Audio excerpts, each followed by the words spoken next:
প্রিয় শিক্ষার্থী, তোমরা সবাই কেমন আছো?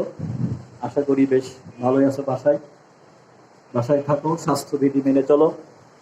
আচ্ছা, এখন আমাদের এর আগে বেশ কিছু ক্লাস হয়ে গেছে। তো জুম অ্যাপে কিছু ক্লাস নেওয়া ছিল, আবার এখান থেকে সরাসরি ভিডিওতে দুটো ক্লাস নেওয়া ছিল। তো তোমাদের হলো প্রথম পত্রে বেশ কিছু দূর আগায় আসার পরে এখন আমরা যেটা শুরু করব, আজকের সেশন হবে হলো পদার্থবিজ্ঞানের প্রথম পত্রের ষষ্ঠ অধ্যায়। ষষ্ঠ অধ্যায়ের আমরা পড়াবো হলো কৃত্রিম উপগ্রহ।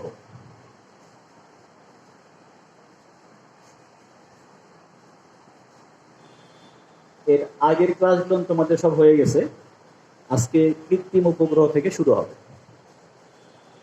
তো দেখা হলো কৃত্রিম উপগ্রহ আসলে কাকে বলে। আমরা জানি এইটা মনে করো যদি পৃথিবী হয়, তাহলে পৃথিবী একটা গ্রহ। পৃথিবী হলো অলমোস্ট একটা গ্রহ। সাধারণত সূর্যকে কেন্দ্র করে যারা ঘোরে তারা গ্রহ, আর গ্রহকে কেন্দ্র করে যারা ঘোরে তারা হলো উপগ্রহ। আমাদের পৃথিবীর একমাত্র প্রকৃতিগতভাবে প্রাপ্ত গ্রহ হচ্ছে চাঁদ। এখন এই চাঁদ ছাড়া অন্যান্য বিভিন্ন যান বা নভোযান বলো বা স্পেস বলো, বিভিন্ন কিছু মানুষ পাঠায় দিছে, যেটা ভূপৃষ্ঠকে বা পৃথিবীকে কেন্দ্র করে উপবৃত্তাকার কক্ষপথে পৃথিবীকে প্রদক্ষিণ করছে। এক একটা গ্রহ এক একটা উচ্চতায় থেকে। চাঁদ একটা নির্দিষ্ট কক্ষপথে রেখে পৃথিবীকে প্রদক্ষিণ করছে, আর মানুষের পাঠানো যে সকল নভোযান পৃথিবীকে কেন্দ্র করে উপবৃত্তাকার কক্ষপথে ঘুরতে পারবে, তখন তাদেরকে বলবো আমরা কৃত্রিম উপগ্রহ। অর্থাৎ মানুষের পাঠানো যে সকল নভোযান পৃথিবীকে কেন্দ্র করে উপবৃত্তাকার কক্ষপথে ঘুরতে থাকবে, তাদেরকে বলবো আমরা কৃত্রিম উপগ্রহ। এখন এই কৃত্রিম উপগ্রহ ঘুরবার সময় কি কি শর্ত পালন করবে সেইটা নিয়ে আলোচনা হবে, এবং তারপরে এটা কত উচ্চতায় ঘুরবে, কত বেগে ঘুরবে, এবং তার পর্যায়কাল কত হবে। আমরা এই তিনটা জিনিস আজকে আলোচনা করব। প্রথম কথা হলো কৃত্রিম উপগ্রহের সংজ্ঞা। দ্বিতীয় কথা হচ্ছে কৃত্রিম উপগ্রহের বেগ, কৃত্রিম উপগ্রহের পর্যায়কাল, এবং কৃত্রিম উপগ্রহ কতটা উচ্চতায় থাকতে পারে, অর্থাৎ কতটা উচ্চতায় থেকে পৃথিবীকে প্রদক্ষিণ করছে এইটা। তাহলে পৃথিবীকে কেন্দ্র করে একটা গ্রহ বা মানুষের পাঠানো একটা নভোযান ঘুরতে থাকবে।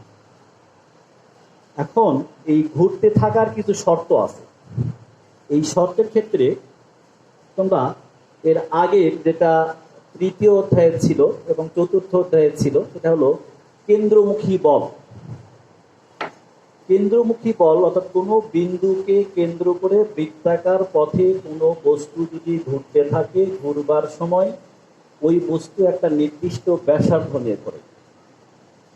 ঘুরবার সময় বস্তুর ভর যদি এম হয়, তাহলে কেন্দ্রমুখী বল দ্বারাই এফ সমান হলো এম ভি বেগে ঘুরতে থাকলে এম ভি স্কয়ার ভাগ হলো আর। এটা হলো কেন্দ্রমুখী বল। কেন্দ্রমুখী বল এইটা কেন্দ্রের দিকে ক্রিয়াশীল, কিন্তু সূত্র অনুযায়ী এটার আবার কেন্দ্র বিমুখী একটা বল ক্রিয়া করে। আসলে এই বলটা এরকম হবে, এটাকে কেন্দ্রাভিক বল বা কেন্দ্র বিমুখী বল বলা হলো। এখন এই কৃত্রিম উপগ্রহের ভর এবং পৃথিবীর ভর এবং এদের মধ্যে একটা দূরত্ব আছে। এই দূরত্বের মধ্যে একটা আকর্ষণ বল কাজ করবে, সেটাকে বলা হবে গ্রাভিটেশনাল ফোর্স, অর্থাৎ মহাকর্ষ বল। এই মহাকর্ষ বল এবং এই কেন্দ্রমুখী বল যদি পরস্পরের সমান হয়, তাহলেই কোনো একটা কৃত্রিম উপগ্রহ পৃথিবীকে কেন্দ্র করে ঘুরতে পারবে।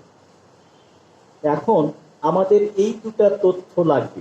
এই দুটা ধারণা থেকে আমরা এখন কৃত্রিম উপগ্রহের বেগ নির্ণয় করব, পর্যায়কাল নির্ণয় করব এবং উচ্চতা নির্ণয় করব। তাহলে প্রথমে আসি আমরা কৃত্রিম উপগ্রহের বেগ। বেগ নির্ণয়ের ক্ষেত্রে আমরা প্রথমে ধরে নিলাম হলো এইটা পৃথিবী।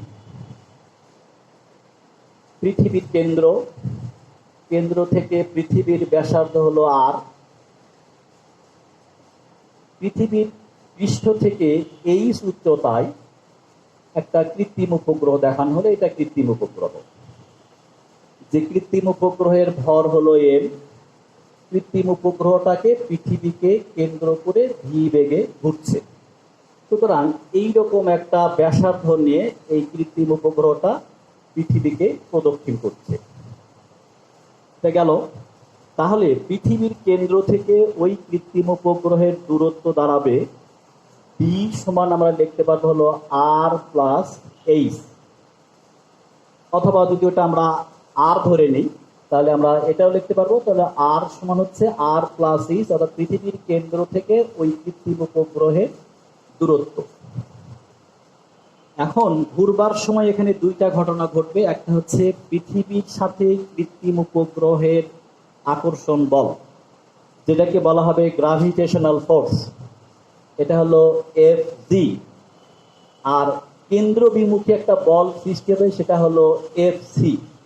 এখন এই দুইটা বল আমরা বের করব। দুইটা বল বের করে দুইটা বল যখন পরস্পরের সমান হবে তখনই কেবলমাত্র এই কৃত্রিম উপগ্রহটা পৃথিবীকে কেন্দ্র করে উপবৃত্তাকার কক্ষপথে ঘুরতে থাকে। তাহলে ধরে নিলাম পৃথিবীর ভর এম, কৃত্রিম উপগ্রহের ভর এম। তো লেখো পৃথিবীর ভর এম, ব্যাসার্ধ আর। পৃথিবীর পৃষ্ঠ থেকে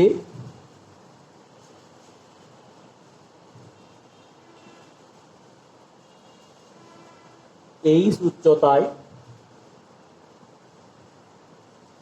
এম ভরের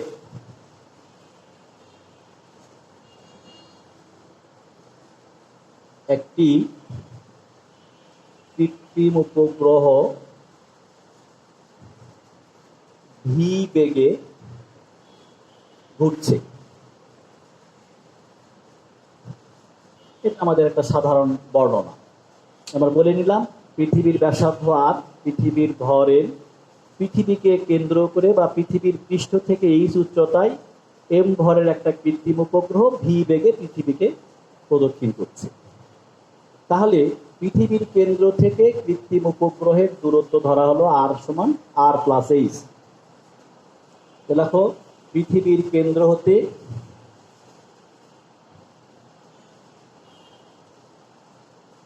উপগ্রহের দূরত্ব আর সমান আর প্লাস এইচ। এখন পৃথিবী ও কৃত্রিম উপগ্রহের মধ্যে ক্রিয়াশীল মহাকর্ষ বল। তো লেখো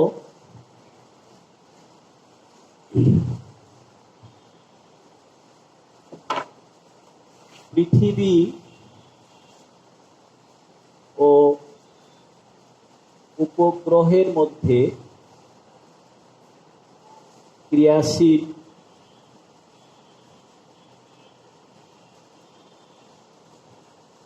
মহাকর্ষ বল এফ জি সমান জি পৃথিবীর ভর, বস্তুর ভর ভাগ দূরত্বের বর্গ। দূরত্ব ছিল আর প্লাস এইচ, এটার উপরে স্কয়ার। সমীকরণ নম্বরটাও 1। এবার লেখা হলো কেন্দ্রমুখী বল।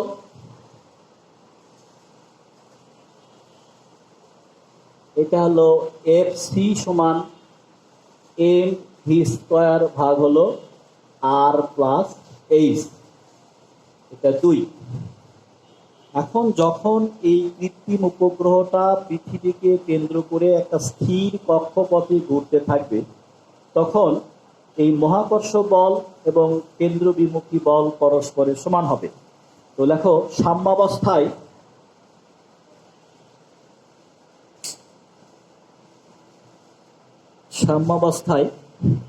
তাহলে দুইটা বল পরস্পরের সমান। তাহলে সাম্যাবস্থায় দেখতে পাচ্ছি হলো এফ সি সমান হলো এফ জি, বা এফ সির মান হলো এম ভি স্কয়ার আর প্লাস এইচ, আর এফ জির মান হলো জি বড় এম ছোট এম, নিচে হলো আর প্লাস এইচ স্কোয়ার।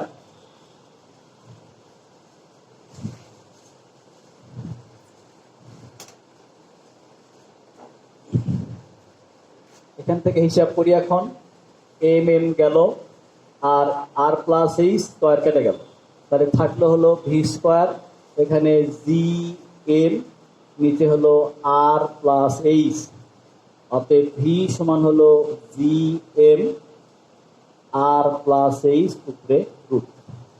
তাহলে এটা হলো কৃত্রিম উপগ্রহের বেগ। এখন এখান থেকে আমরা আর একটা সমীকরণ নিব। দেখো আমরা জানি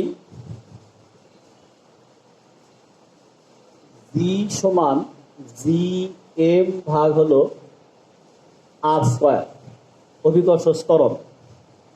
অতএব জি এম সমান লেখা যাবে জি আর স্কোয়ার। এখন এই জি এম এর মানটা এখানে বসে দিব। দেখো 3 নম্বর সমীকরণ হতে পাই। তাহলে এই সমীকরণ থেকে পাওয়া যাবে ভি সমান জি এম এর জায়গায় লিখবো হলো জি আর স্কোয়ার, নিচে হলো আর প্লাস এইচ উপরে রুট। অর্থাৎ এই দুটো সমীকরণ দ্বারাই আমরা কৃত্রিম উপগ্রহের বেগ নির্ণয় করতে পারবো। এখন আমাকে দেখতে হবে যে কি কি ধরনের মান দেওয়া আছে, সেই মান অনুযায়ী এই সমীকরণ বসবে না এই সমীকরণ বসবে। সুতরাং সেইভাবে যে সমীকরণ বসবে সেই সমীকরণ অনুযায়ী আমরা উপাত্ত অনুযায়ী সেই সমীকরণটা ব্যবহার করব। এখন আসা হলো কৃত্রিম উপগ্রহের পর্যায়তাপ। এবারে হেডিং লেখা হলো পর্যায়তাপ।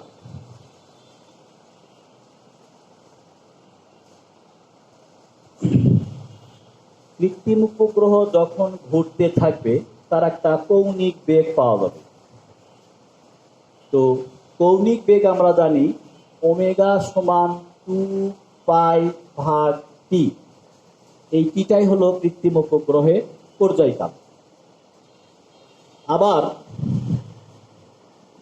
দেখা যায় ভি সমান ওমেগা আর।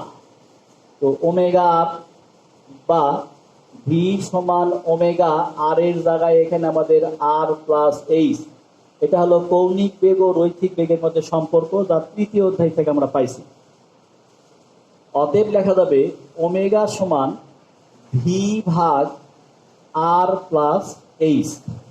এখন যদি এটা সমীকরণ নম্বর 1 দিই, এটা যদি 2 দেই, তাহলে 1 ও 2 হতে পাই। লেখো 1 ও 2 হতে পাই। শুধু এই ওমেগার মানটা এখানে বসে দিব। তাহলে ওমেগার মান বের করে নেওয়া আছে, শুধু এখানে আমরা বসে দিই। সেটা হলো ভি ভাগ আর প্লাস এইচ, বা পি ভি সমান 2 পাই আর প্লাস এইচ। অতএব পি সমান হলো 2 পাই ভাগ ভি ইন্টু আর প্লাস এইচ। এটা হলো কৃত্রিম উপগ্রহের পর্যায়তাপ। এটা হলো সমীকরণ 3। এবার দেখা হলো কৃত্রিম উপগ্রহের উচ্চতা।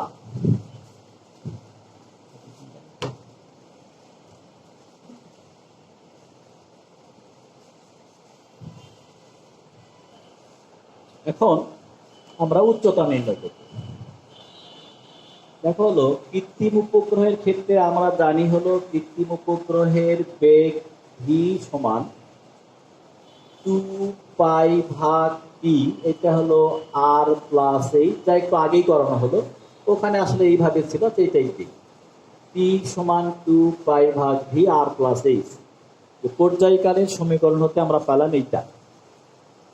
এখন বা এটা ভি নিয়ে আসি, এখানে ভি সমান 2 পাই ভাগ টি আর প্লাস এইচ, বা ভি এর মান দেখা হলো কৃত্রিম উপগ্রহের বেগের মান বের করা আছে, সেটা হচ্ছে G M R plus H উপরে রুট। সমান 2π/t r প্লাস h। তো এখানে লিখে রাখো যে আমরা কি পাইছিলাম, ভি সমান, এখানে ভি সমান হলো জি এর নিচে হলো আর প্লাস এইচ রুট। এখন আমরা মান বের করবো এইচ এর, তাহলে এইচ এর মধ্যে, এইচ রুটের মধ্যে আছে, রুটটাকে ক্যান্সেল করাতে হবে।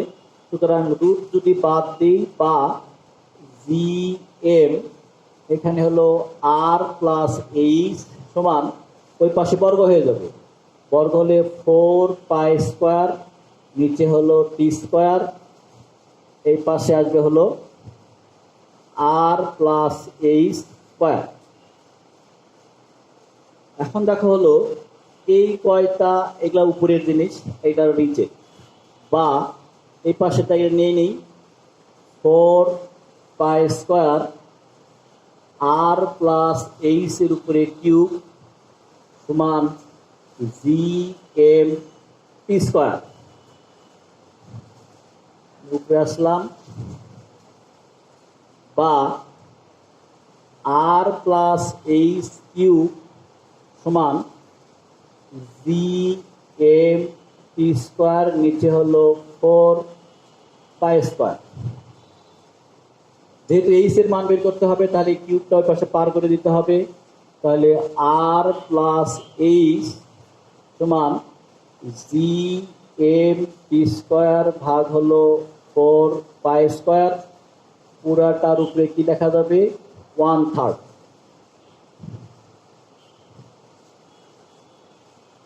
অতএব এই সমান জি এম টি স্কোয়ার ভাগ হলো 4π², পুরাটার উপরে হলো 1/3 মাইনাস আর।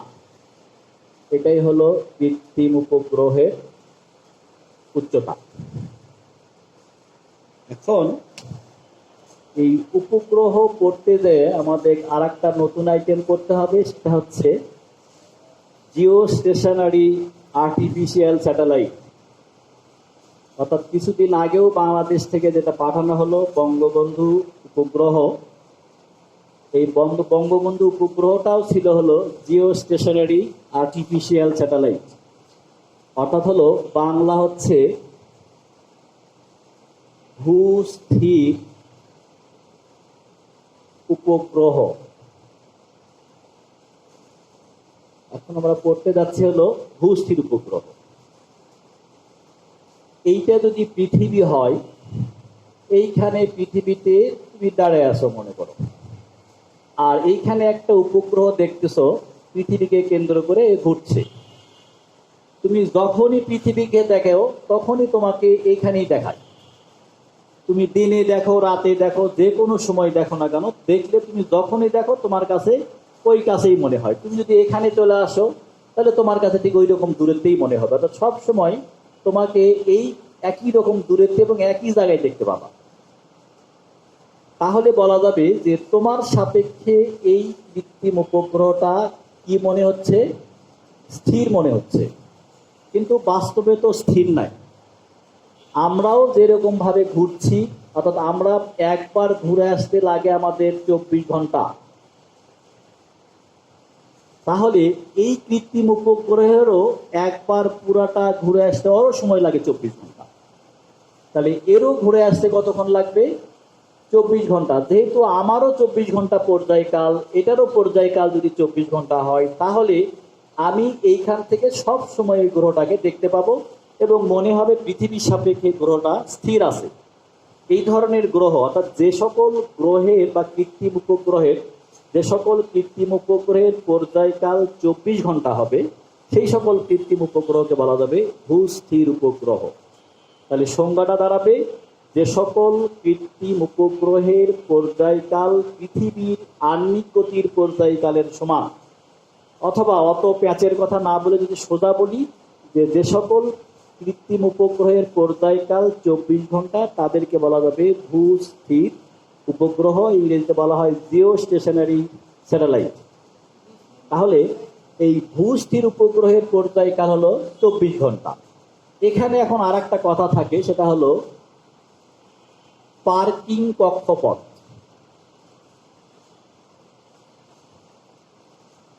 পার্কিং কক্ষপথটা হচ্ছে, যদি কোনো জায়গাতে যেয়ে আমরা একটা বিল্ডিং এর সামনে হোক বা মার্কেটের সামনে হোক বা রাস্তায় কোথাও একটা গাড়ি রাখছি, সব সময় অন্যান্য যাত্রী বা অন্যান্য লোকজনের কাছে মনে হবে গাড়িটা স্থির আছে, তাহলে সেটা পার্কিং করা হয়েছে, তাহলে বোঝা যাবে তাহলে গাড়িটা ওখানে পার্কিং করা আছে।